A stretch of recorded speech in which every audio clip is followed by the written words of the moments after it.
नारायण नारायण नारायण भजमन नारायण नारायण नारायण। गोविंद मेरो है गोपाल मेरो है, कृपा के बिहारी नंदलाल मेरो है। हरे रामा रामा रामा हरे हरे, हरे कृष्णा कृष्णा कृष्णा हरे हरे। कौदिलिंगे खबरिया रे, राम जी के चरणों में मन हो जा दीवाना रे, राम जी के चरणों में। आज हम वाल्मीकि रामायण का 8वां सर्ग पढ़ेंगे। अरण्य कांड में चल रहे हैं। हमें बहुत दिन हो गए हैं, 1 महीना से ज़्यादा ऊपर हुआ है। हाथ में फ्रैक्चर आ गया था, इसलिए पढ़ नहीं पाए, हम बाहर चले गए थे। प्रातःकाल सुतीक्षण से विदा ले श्री राम लक्ष्मण सीता का वहाँ से प्रस्थान, और सुतीक्षण के जहाँ पहुँचे थे। रात वहाँ बिता करके भगवान श्री राम लक्ष्मण सीता फिर वहाँ से प्रस्थान करते हैं। आज की कथा में सुतीक्षण के द्वारा भली भांति पूजित हो लक्ष्मण सहित श्री राम उनके आश्रम में ही रात बिताकर प्रातःकाल जाग उठे, और सीता सहित श्री राम लक्ष्मण ने ठीक समय से उठकर कमल की सुगंध से सुवासित परम शीतल जल के द्वारा स्नान किया।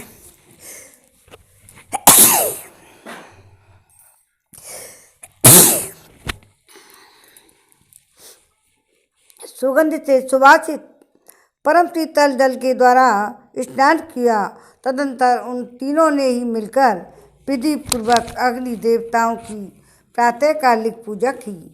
इसके बाद तपस्वी जनों के आश्रय भूत वन में उदित हुए सूर्य का दर्शन करके वे तीनों निष्पाप पथिक सुतीक्षण मुनि के पास गए और यह मधुर वचन बोले। भगवान, आपने पूजनीय होकर भी हम लोगों की पूजा की है। हम आपके आश्रम में बड़े सुख से रहे हैं। अब हम वहाँ से जाएंगे। इसके लिए आपकी हम आज्ञा चाहते हैं। ये मुनि हमें चलने के लिए जल्दी मचा रहे हैं।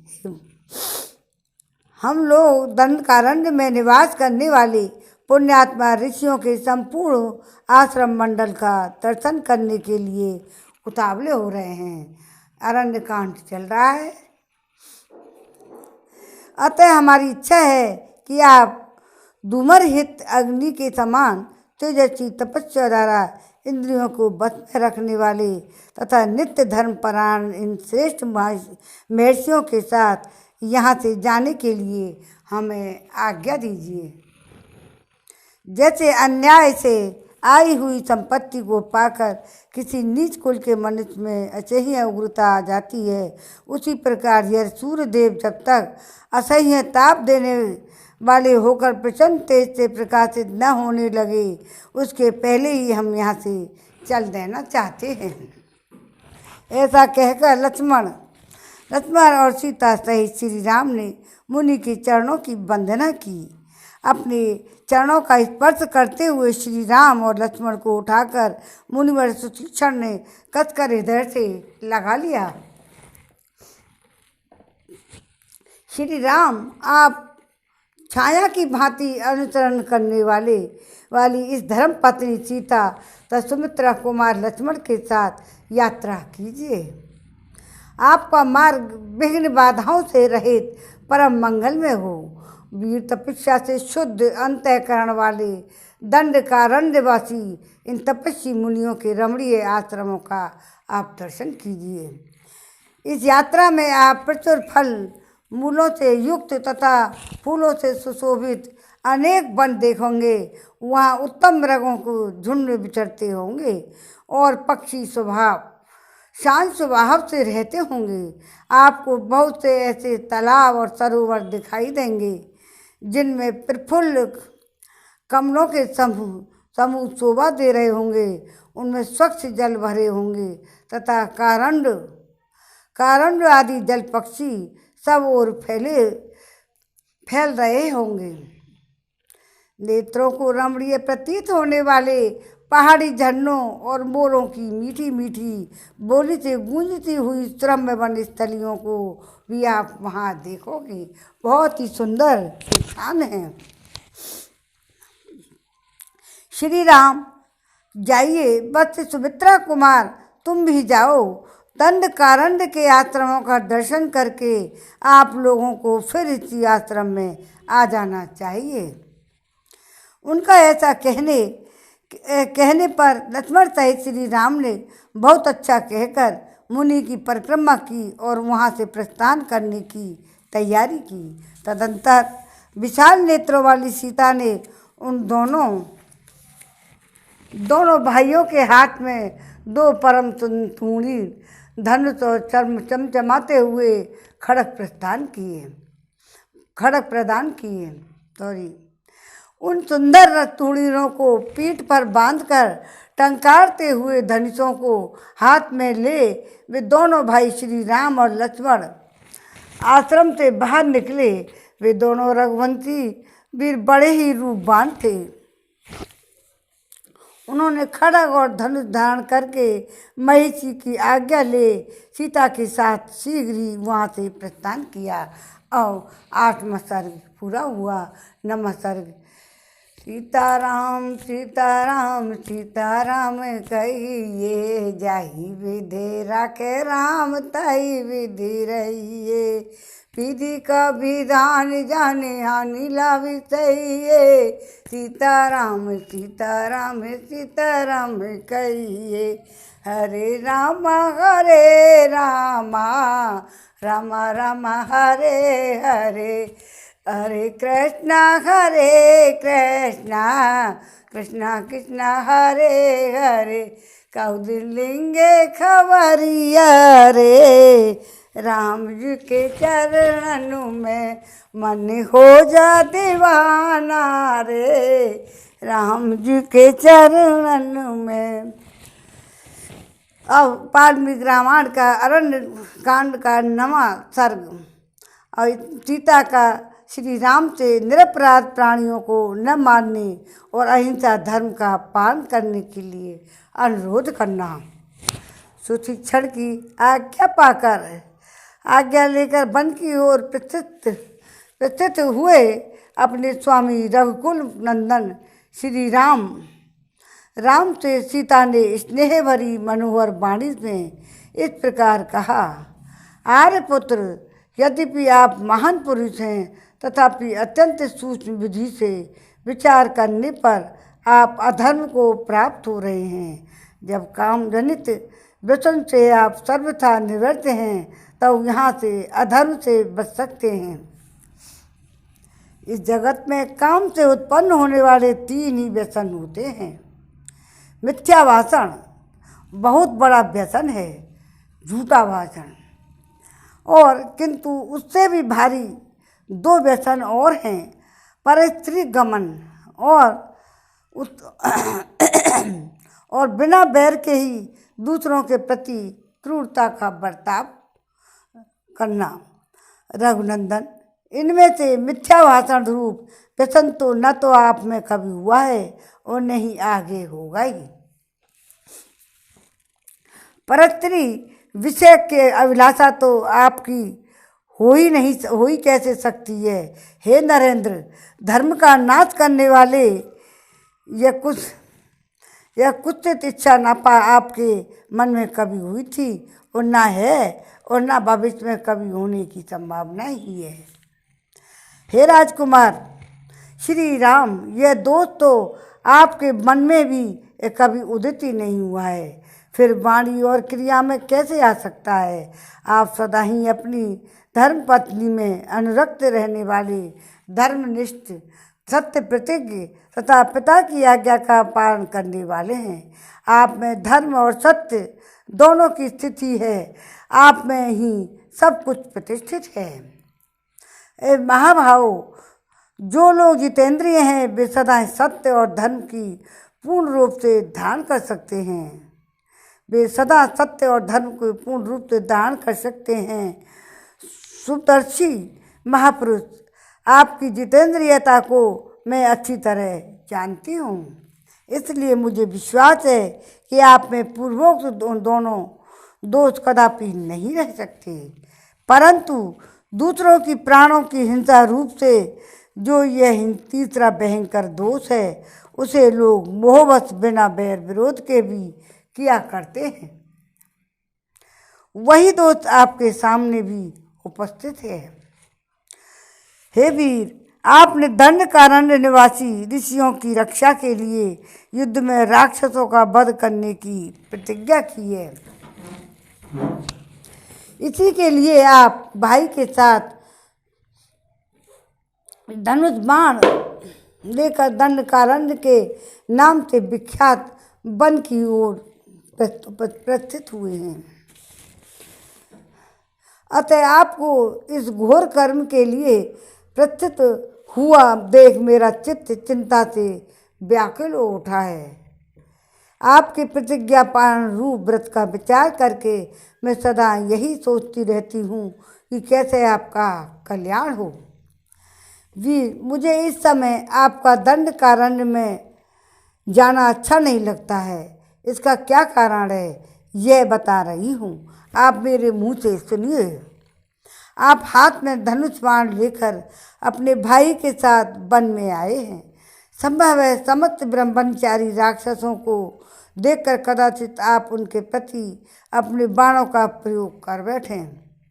जैसे आग के समीप रखे हुए ईंधन उसके तेज रूप बल को अत्यंत उद्दीप्त कर देते हैं, उसी प्रकार यहाँ क्षत्रियों के पास धनुष हो तो उनके बल और प्रताप को उद्बोधित कर देता है।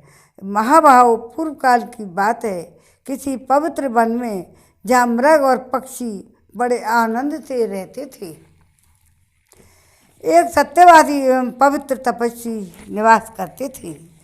उन्हीं की तपस्या में विघ्न डालने के लिए सचिपति इंद्र किसी योद्धा का रूप धारण करके हाथ में तलवार लिए एक दिन उनके आश्रम पर आए।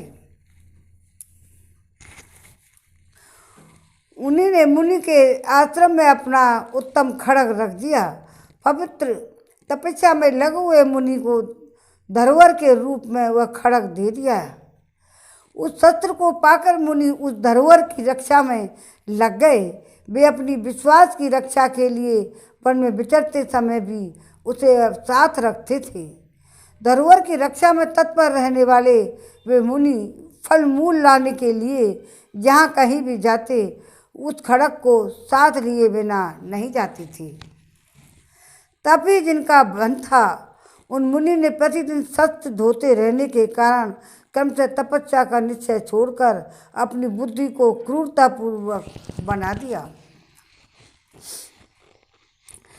फिर तो अधर्म ने उन्हें आकृष्ट कर लिया।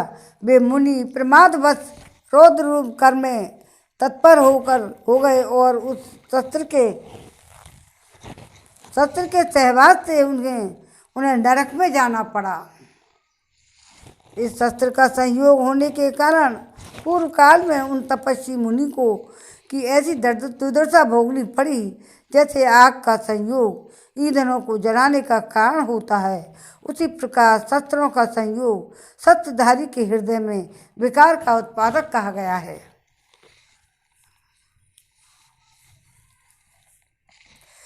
मेरे मन में आपके प्रति जो स्नेह और विशेष आदर है, उसके कारण मैं आपको उस प्राचीन घटना के बाद याद दिलाती हूँ तथा यह शिक्षा भी देती हूँ कि आपको धनुष लेकर किसी तरह बिना बैर के ही दंडकारण्यवासी राक्षसों के वध का विचार नहीं करना चाहिए।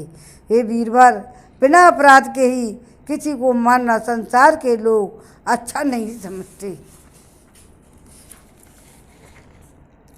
अपने मन और इंद्रियों को बस में रखने वाले क्षत्रिय वीरों के लिए वन में धनुष धारण करने का इतना ही प्रयोजन है कि वे संकट में पड़े हुए प्राणियों की रक्षा करें।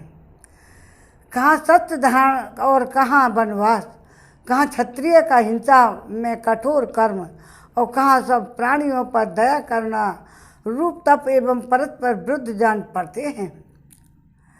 अतः हम लोगों को देश धर्म का ही आदर करना चाहिए। इस समय हम तपोवन रूप देश में निवास करते हैं, अतः यहाँ की अहिंसा में धर्म का पालन करना ही हमारा कर्तव्य है। सीता जी लक्ष्मण और राम को संदेश दे रही हैं, उपदेश दे रही हैं। केवल शस्त्र का सेवन करने से मनुष्य की बुद्धि कृपण और पुरुषों के समान कलुषित हो जाती है। अतः आप अयोध्या में चलने पर ही पुनः छात्र धर्म का अनुष्ठान कीजिएगा। राज्य त्याग कर वन में आने पर यदि आप मुनि व्रत से ही रहें तो इसमें मेरी सास और ससुर को अक्ष प्रसन्नता होगी। धर्म से अर्थ प्राप्त होता है, धर्म से सुख का उदय होता है और धर्म से ही मनुष्य सब कुछ पा लेता है। इस संसार में धर्म ही सार है। चतुर मनुष्य भिन्न भिन्न बाण प्रस्तोचित नियमों के द्वारा अपने शरीर को क्षीण करके यत्नपूर्वक धर्म का संपादन करते हैं, क्योंकि सुखदायक साधन से सुख के हेतुभूत धर्म की प्राप्ति नहीं होती है। सौ में प्रतिदिन शुद्ध चित्त होकर तपोवन में धर्म का अनुष्ठान कीजिए और त्रिलोकी में जो भी कुछ भी है आपको तो वह सब कुछ यथार्थ रूप से विदित ही है। वित्रिचा पलादे तो दुपातम धर्मम महाभक्तम तव कहे समर्थ विचारे बुद्धू महानुसेन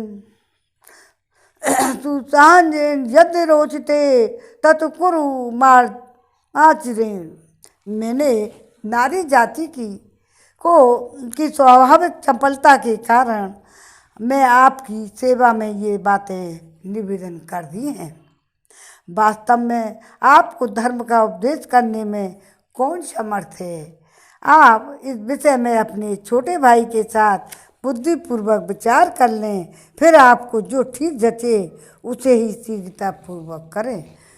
जय श्री राम। जय राम जय राम जय सिया राम जय जय राम। जय राम जय राम जय सिया राम। हरे राम राम राम हरे हरे। कब दिन लेंगे खबरिया रे। राम जी के चरणन में मन हो जा दीवाना रे। राम जी के चरणों में। 10वां सर्ग। श्री राम का ऋषियों की रक्षा के लिए राक्षसों के वध के निमित्त की हुई प्रतिज्ञा के पालन पर दृढ़ रहने का विचार प्रकट करना।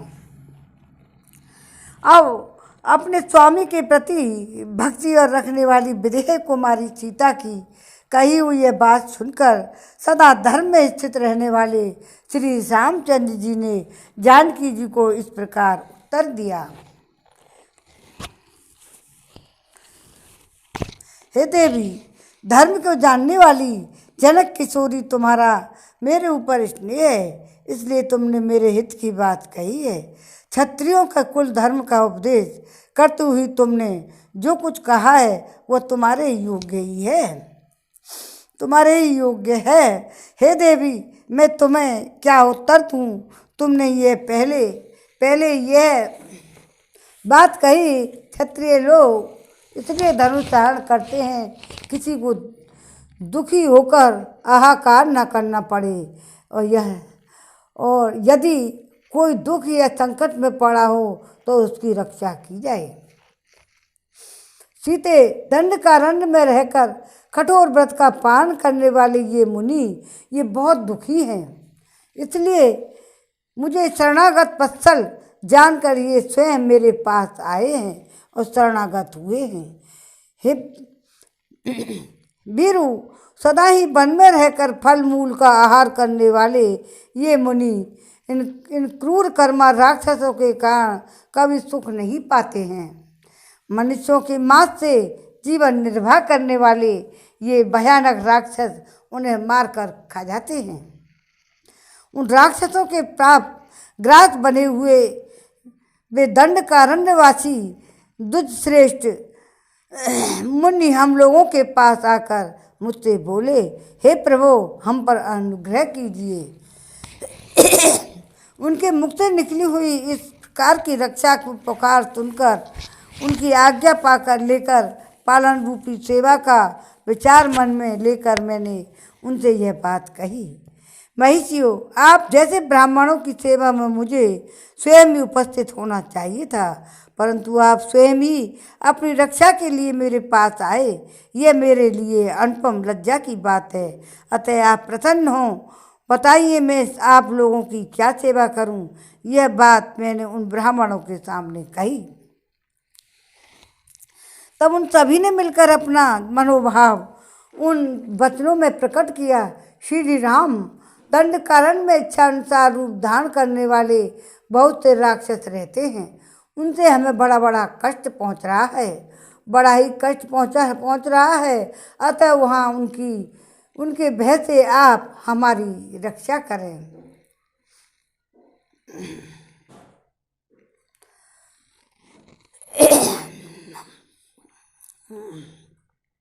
निष्पाप रघुनंदन, अग्निहोत्र का समय आने पर तथा पर्व के अवसरों पर ये अत्यंत दुर्धर्ष मांस भोजी राक्षस हमें धर दबाते हैं। राक्षसों द्वारा आक्रांत होने वाले हम तापत सदा अपने लिए कोई आश्रय ढूंढते रहते हैं। अतः आप ही हमारे परम आश्रय हों। रघुनंदन, यद्यपि हम तपस्या के प्रभाव से इच्छा अनुसार इन राक्षसों का वध करने में समर्थ हैं, तथापि चिरकाल से उपार्जित किए हुए तप को खंडित करना नहीं चाहते, क्योंकि तप में सदा ही बहुत से विघ्न आते रहते हैं तथा इसका संपादन बहुत ही कठिन होता है। यही कारण है कि राक्षसों के ग्रास बन जाने पर भी हम उन्हें श्राप नहीं देते। इसलिए दंडकारण्यवासी निशाचरों से पीड़ित हुए हम ताप्तों की भाई सहित आप रक्षा करें, क्योंकि इस वन में अब आप ही हमारे रक्षक हैं। श्री राम जी सीता जी को समझा रहे हैं, हे जनक नंदिनी, दंडकारण्य में ऋषियों की यह बात सुनकर मैंने पूर्ण रूप से उन्हें रक्षा करने का प्रतिज्ञा की है। मुनियों के सामने यह प्रतिज्ञा करके अब मैं जीते जी इस प्रतिज्ञा को मिथ्या नहीं कर सकूंगा, क्योंकि सत्य का पान मुझे सदा ही प्रिय है।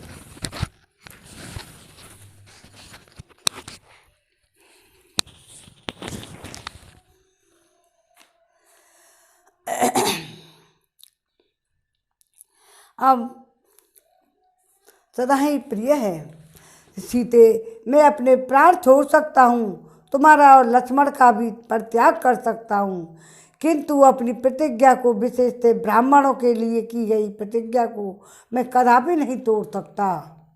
इसलिए ऋषियों की रक्षा करना मेरे लिए आवश्यक कर्तव्य है। हे विदेह नंदिनी, ऋषियों के बिना कहे ही उनकी मुझे रक्षा करनी चाहिए थी, फिर भी जब उन्होंने मुझे स्वयं कहा और मैंने प्रतिज्ञा भी कर ली, तब अब उनकी रक्षा से कैसे मुंह मोड़ सकता हूँ। सीते, तुमने स्नेह और सौहार्दपूर्ण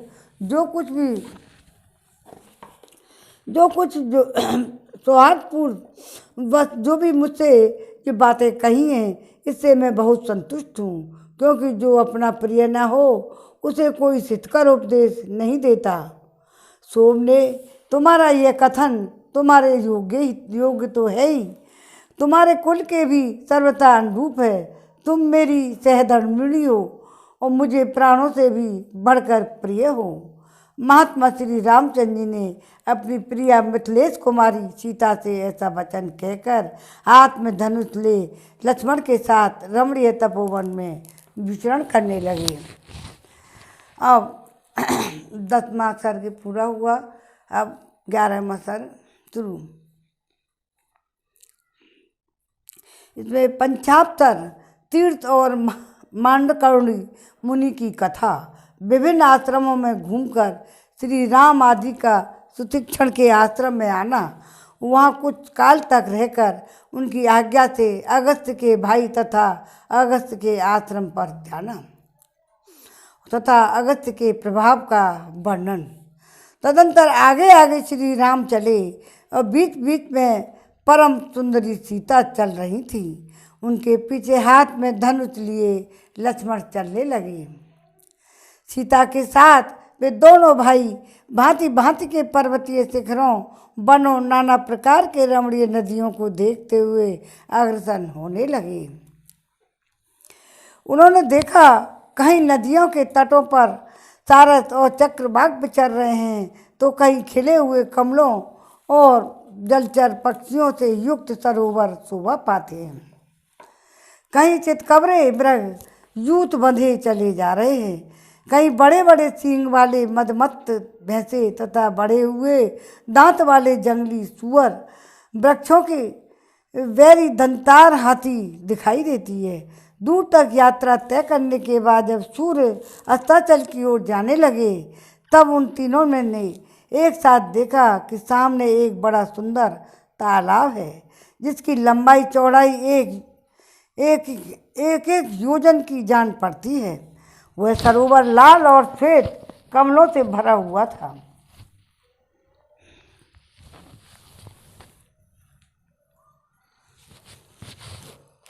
उसमें कीड़ा करते हुए झुंड के झुंड हाथी उसकी शोभा बढ़ाते थे तथा सारस, राजहंस और कलहंस आदि पक्षियों एवं जल में उत्पन्न होने वाले मत्स्य आदि जंतुओं से वह व्याप्त दिखाई देता था। स्वच्छ जल से भरे हुए उस रमणीय सरोवर में गाने बजाने का शब्द सुनाई दे रहा था, किंतु कोई दिखाई नहीं दे रहा था। तब श्री राम महारथी लक्ष्मण ने कौतूहलवश अपने साथ आए हुए धर्मभृत नामक मुनि से पूछना आरंभ किया। हे महामुनि, यह अत्यंत ही अद्भुत संगीत की ध्वनि सुनकर हम सब लोगों को बड़ा कौतूहल हो रहा है। यह क्या है, इसे अच्छी तरह बताइए। श्री रामचंद्र जी ने के इस प्रकार पूछने पर धर्मात्मा धर्मभृत नामक मुनि ने तुरंत ही उसे सरोवर के प्रभाव का वर्णन आरंभ किया। श्री राम, यह पंचाप्तर नामक सरोवर है, जो सर्वदा अगाध जल से भरा रहता है। मांडकर्णी नामक मुनि ने अपने तप के द्वारा इसका निर्माण किया था। महामुनि मांडकर्ण ने एक जलाशय में रहकर केवल वायु का आहार करते हुए 10 सहस्त्र वर्षों तक तीव्र तपस्या की थी। उस समय अग्नि आदि सब देवता उनके तप से अत्यंत व्यथित हो उठे और आपस में मिलकर वे सबके सब इस प्रकार कहने लगे। अच्छी तरह सुनो, समझ में आ जाएगा। जान पड़ता है ये मुनि हम लोगों में से किसी के स्थान को लेना चाहते हैं। ऐसा सोचकर वे सब देवता वहाँ मन ही मन उद्विग्न हो उठे। तब उनकी तपस्या में विघ्न डालने के लिए संपूर्ण देवताओं ने 5 प्रधान अप्सराओं को नियुक्त किया, जिनकी अंग कांति विद्युत के समान चंचल थी। तदंतर जिन्होंने लौकिक एवं पारलौकिक धर्म का ज्ञान प्राप्त कर लिया था, उन मुनि को उन 5 अप्सराओं ने देवताओं का कार्य सिद्ध करने के लिए काम के अधीन कर दिया। मुनि की पत्नी बनी हुई वे ही 5 अप्सराएं यहाँ रहती हैं। उनके रहने के लिए इस तालाब में भीतर घर बना हुआ है, जो जल के अंदर छिपा हुआ है। उसी घर में सुखपूर्वक रहती हुई 5 अप्सराएं तपस्या के प्रभाव से युवावस्था को प्राप्त हुए मुनि को अपनी सेवा में संतुष्ट करती हैं। कीड़ा विहार में लगी हुई उन अप्सराओं के ही वाद्यों का यह ध्वनि सुनाई देती है जो बूथड़ों की झनकार के साथ मिली हुई है। साथ ही उनके गीत का भी मनोहर शब्द सुनाई पड़ता है। अपने भाई के साथ महायशस्वी श्री रघुनाथ जी ने उन भावितात्मा महिषी के इस कथन को यह तो बड़े आश्चर्य की बात है यूँ कहकर स्वीकार किया।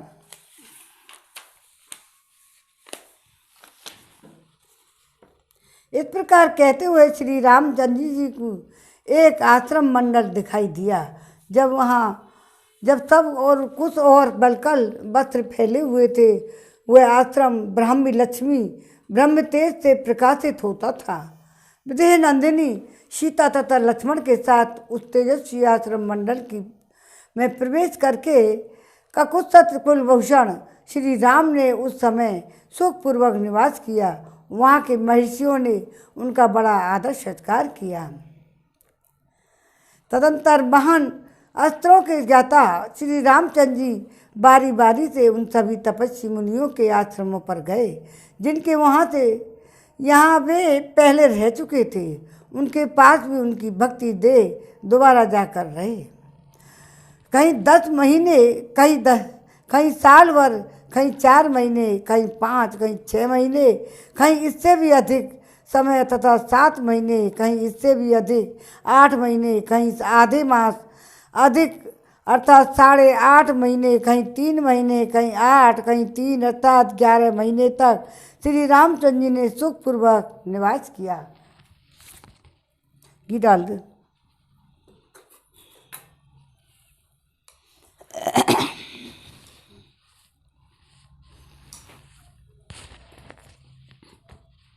इस प्रकार मुनियों के आश्रमों में रहते हुए अनुकूलता पाकर आनंद का अनुभव करते हुए उनके 10 वर्ष बीत गए और इस प्रकार सब और घूम फिरकर धर्म के ज्ञाता संजू के नाम को निकाल लिया। 10 वर्ष बीत गए, संजू के नाम निकाल दे। 10 वर्ष बीत गए। इस प्रकार सब और घूम फिरकर धर्म के ज्ञाता भगवान श्री राम सीता के साथ फिर सुतीक्षण के आश्रम पर ही लौट आए। शत्रुओं का दमन करने वाले श्री राम उस आश्रम में आकर रहने वाले मुनियों द्वारा भली भांति सम्मानित ही वहाँ भी कुछ काल तक रहे। उस आश्रम में रहते हुए श्री राम ने एक दिन महामुनि सुतीक्षण के पास बैठकर विनीत भाव से कहा, भगवान, मैंने प्रतिदिन बातचीत करने वाले लोगों के मुंह से सुना है इस वन में कहीं मुनि श्रेष्ठ अगस्त्य की निवास करते हैं, किंतु इस वन की विशालता के कारण मैं उस स्थान को नहीं जानता हूँ। उन बुद्धिमान महिषी का सुंदर आश्रम कहाँ है? मैं लक्ष्मण और सीता के साथ भगवान अगस्त्य की प्रसन्न करने के लिए उन मुनीश्वर के प्रणाम करने के लिए उद्देश्य से उनके आश्रम पर जाऊं। यह महान मनोरथ मेरे हृदय में चक्कर लगा रहा है।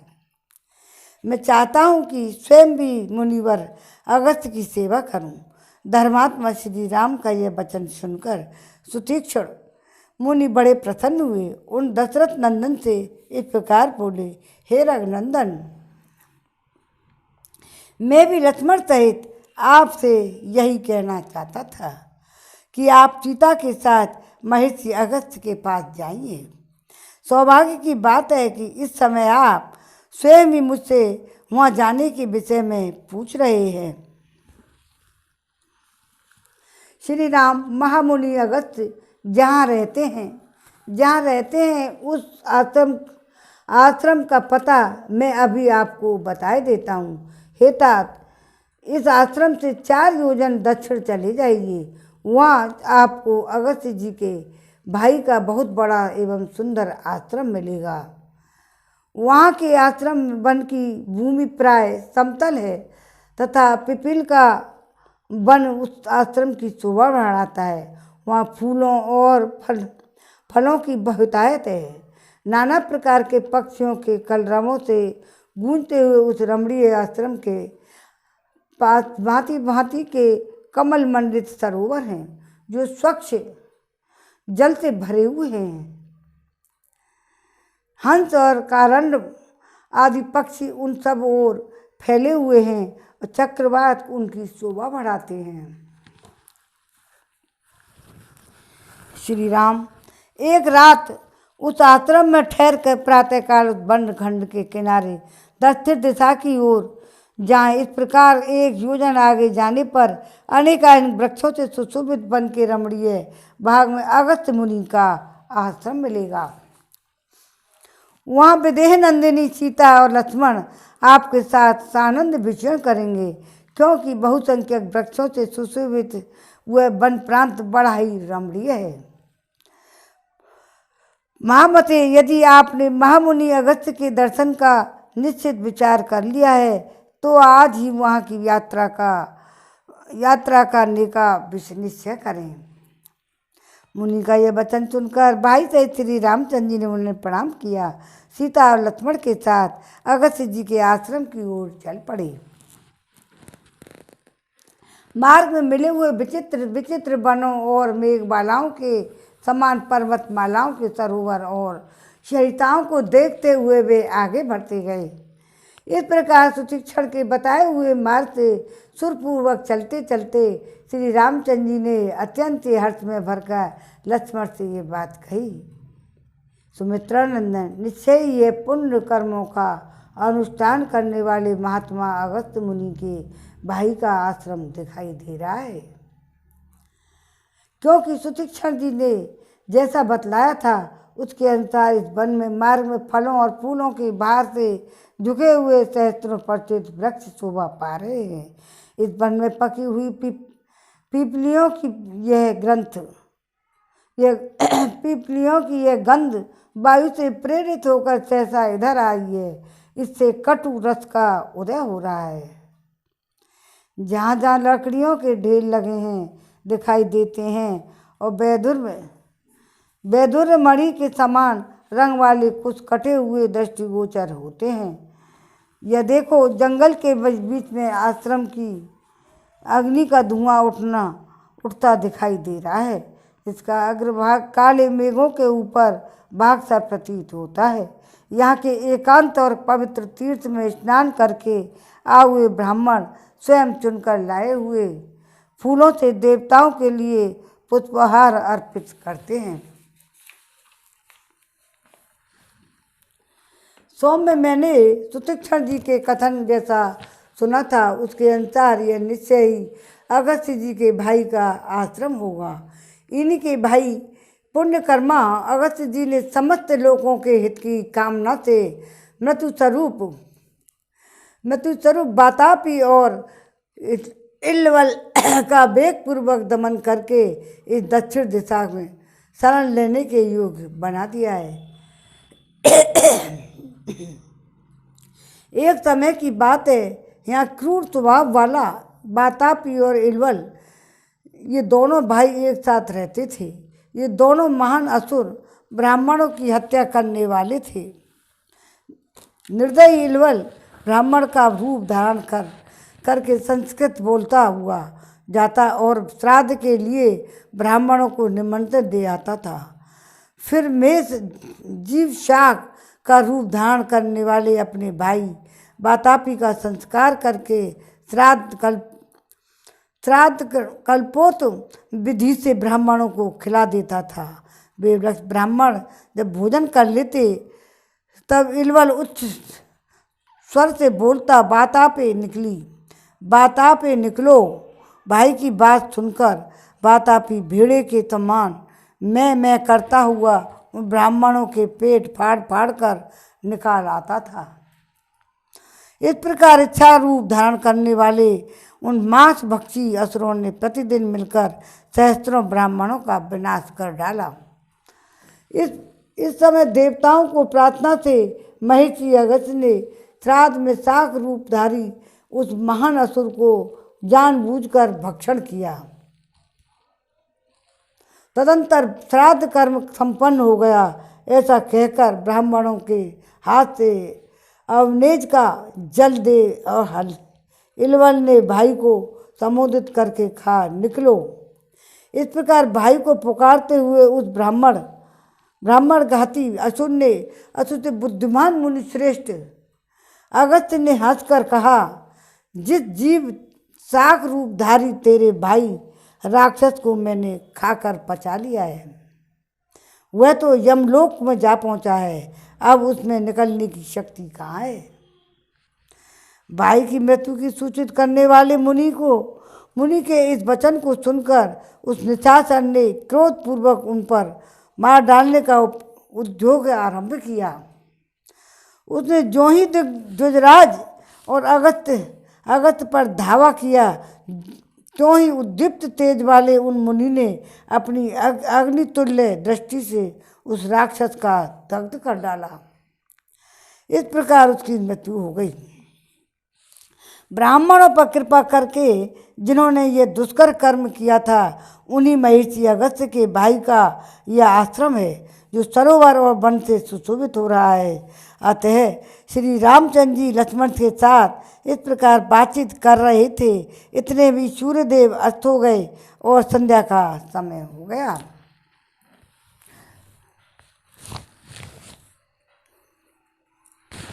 तब भाई के साथ विधि पूर्वक साय संध्या उपासना करके श्री राम ने आश्रम में प्रवेश किया।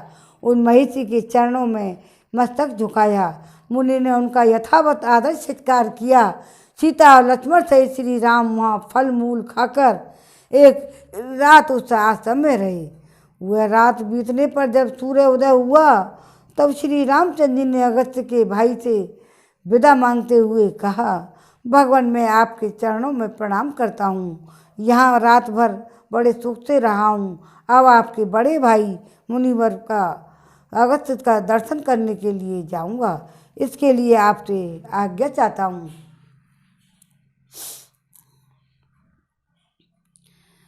तब महिषी ने कहा, बहुत अच्छा, जाइए।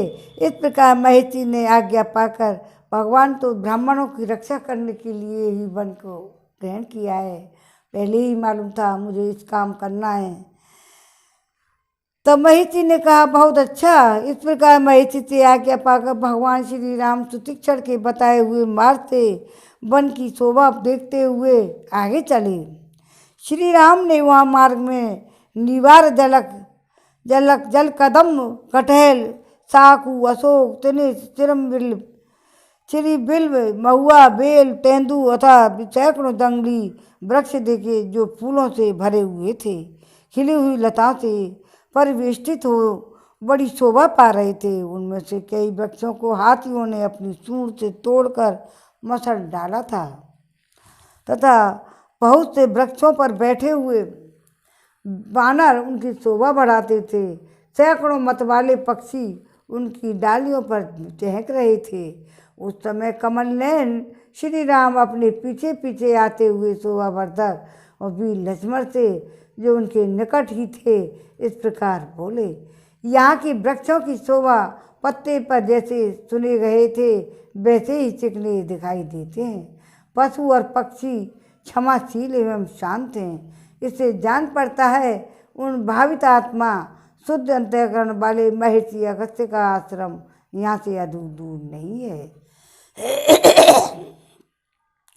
जो अपने कर्म से ही संसार में अगस्त्य के नाम से विख्यात हुए हैं, उन्हीं का ये आश्रम दिखाई देता है, जो थके मादे पथिकों को थकावट को दूर करने वाला है। इस आश्रम के वन में यज्ञ संबंधी अधिक धूमों से व्याप्त है। चीर वस्त्रों की पंक्तियाँ इसकी शोभा बढ़ाती हैं। यहाँ के मृगों के झुंड सदा शांत रहते हैं तथा इस आश्रम में नाना प्रकार के पक्षियों के कलरव गूंजते रहते हैं।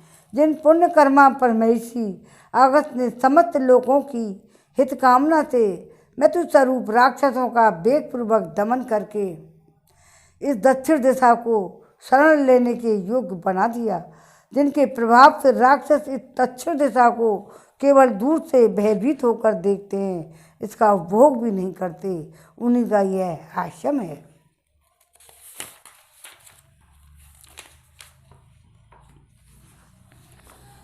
पुण्यकर्मा महिषी।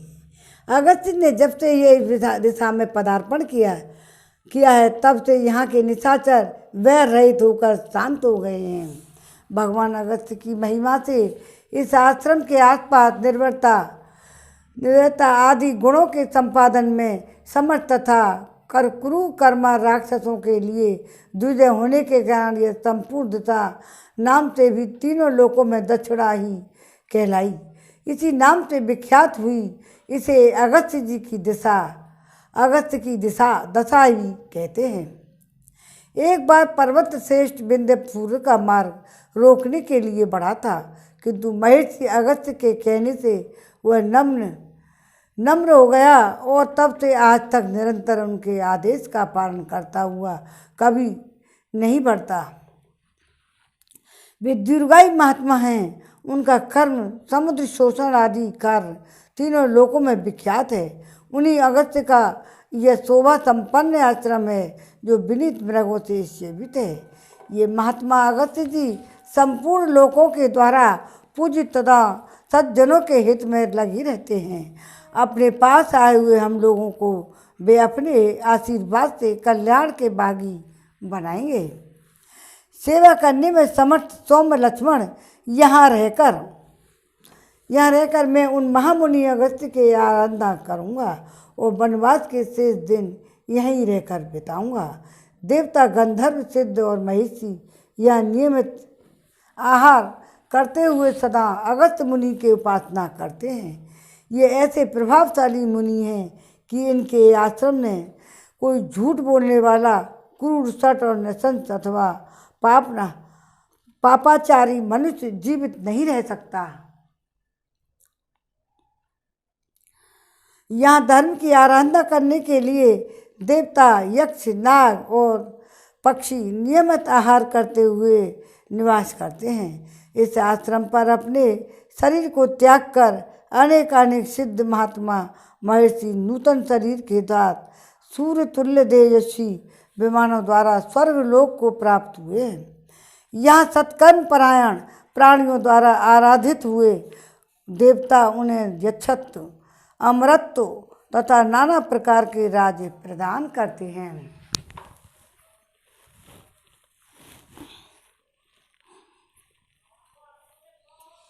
हे सुमित्रा नंदन, हम लोग आश्रम पर आ पहुँचे हैं। तुम पहले प्रवेश करो। महर्षियों का सीता के साथ मेरे आगमन की सूचना दो। अब 11वां सर्ग पूरा हुआ। श्रीमन नारायण नारायण नारायण, भजमन नारायण नारायण नारायण, श्रीमन नारायण नारायण नारायण। गोविंद मेरो है, गोपाल मेरो है, श्री बांके बिहारी नंदलाल मेरो है।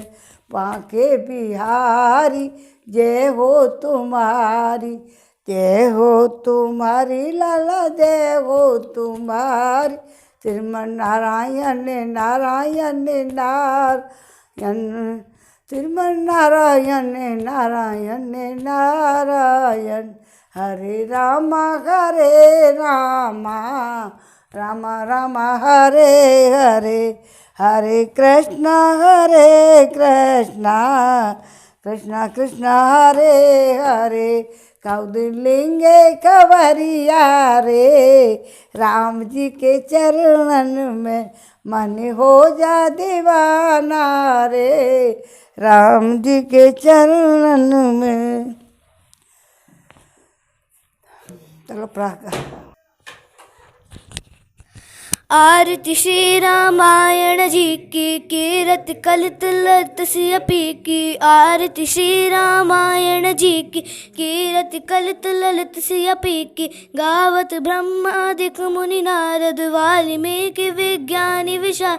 सुख सनकादि सिद्धि और सार, पवरनि पवन सुत कीरतिनी की। आरती श्री रामायण जी की, कीरत कलित ललित सियपी की। संतन गावत शम शंभुभवाम्बि असुघट संभव मुनि विज्ञानी व्यास आदि कवि कुंज बखानी काकभूषण गरुड़ के एक।